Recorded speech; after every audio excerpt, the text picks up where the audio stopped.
Hello friends, welcome to my channel cooking and beyond by இந்துஜி.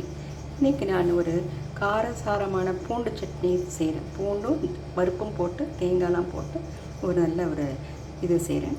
இது எப்படின்னா, நம்ம first இந்த நல்லெண்ணெய் விட்டுட்டு ஃபஸ்ட்டு கடலைப்பருப்பை நல்லா பொன்னிறமாக வறுத்துருங்க.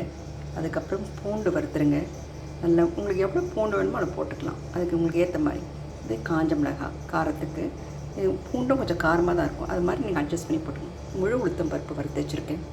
தேங்காவையும் நல்லா வதக்கி வச்சுருக்கேன். அதுக்கப்புறம் இந்த புளி இருக்குது பார்த்திங்களா, புளியும் நல்லா எண்ணெயில் வதக்கிட்டேன். எல்லாமே நான் எண்ணெயில் நல்லா வதக்கிட்டு அப்புறம் உப்பு தனியாக வச்சுருக்கேன். இதெல்லாம் நல்ல ஒரு ரொம்ப சாஃப்டாக இல்லாமல் ரொம்ப குறை இல்லாமல் ஒரு மீடியமாக நல்லா அரைச்சிட்டு, அதுக்கப்புறமா நான் தாளிக்கிறதுக்கு கடாயில் கடுகும் கருவேப்பிலையும் போட்டு ரெடியாக வச்சுருக்கேன். நான் பெருங்காயமும் வறுத்து வச்சுருக்கேன். இங்கே பாருங்கள், பெருங்காயம் வறுத்து வச்சுருக்கேன். ஸோ நீங்கள் இதுக்கு ஏற்ற மாதிரி நீங்கள் உப்பெல்லாம் போட்டுக்கோங்க. உங்களுக்கு எவ்வளோ தேங்காய் வேணுமோ தேங்காய் கம்மியாக படுத்திட்டு நீங்கள் பருப்பு கூட போட்டுக்கலாம். இல்லை பருப்பு நிறையா போட்டுட்டு தேங்காவை இது போட்டு எப்படின்னா நீங்கள் அட்ஜஸ்ட் பண்ணிக்கலாம். உங்களுக்கு these are the ingredients that cos into nice பூண்டு கார சட்னி. நீங்கள் ட்ரை பண்ணி பாருங்கள். ரெட் மிளகா வச்சுருக்கேன், நல்லா வறுத்துட்டேன். எல்லாம் நல்லெண்ணெயில் தான் நல்லா வறுத்துருக்கேன். அதனால் உங்களுக்கு ருசியாக இருக்கும். எண்ணெயில் வறுத்ததுனால இந்த சட்னி ஒரு 3-4 நாள் ஃப்ரிட்ஜில் வச்சு சாப்பிட்டிங்கன்னா ஒன்றுக்கிட்டே போகாது. ரொம்ப ருசியாக இருக்கும். கடலைப்பருப்பு நல்ல ஒரு சுவை கொடுக்கும், பூண்டு ஒரு ஜீரணத்துக்கு, மிளகா ஒரு காரத்துக்கு, உளுத்தம்பருப்பு ஒரு கால்சியம், நல்ல எலும்பு, தேங்காய் ஒரு ஹீலிங் இருக்கும், ஒரு ருசி இருக்கும். புளி ஒரு நல்ல ஒரு புளிப்பு. ஸோ எல்லா சுவையும் சேர்ந்த மாதிரி இருக்குது. உங்களுக்கு வேணும்னா ஒரு பிஞ்சு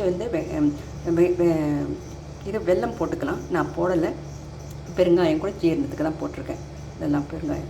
ஸோ உப்பு, நம்ம கல் உப்பும் வச்சுக்கலாம். எது இருக்கோ அது வச்சுக்கலாம். எல்லாத்தையும் நல்லா தனித்தனியாக எண்ணெயில் வதக்கிட்டு நல்லா அரைச்சிட்டு ரொம்ப சாஃப்டாக அரைப்பாங்க. குறைன்னு அரைச்சிட்டு அதுக்கப்புறமா இது தாளிக்கிறதுக்கு திருப்பி நல்லெண்ணெயில் கடுகும் காஞ்ச மிளகாயும் போட்டுட்டேன்.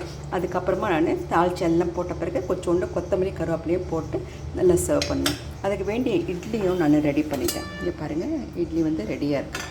ஸோ இட்லிக்கு என் சட்னி சண்டே ஸ்பெஷல். தேங்க்யூ.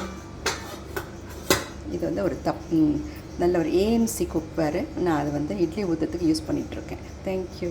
இதை பாருங்கள், அதுவே ஸ்டாப் ஆகிட்டு, ரொம்ப தண்ணியே தேவையில்லை.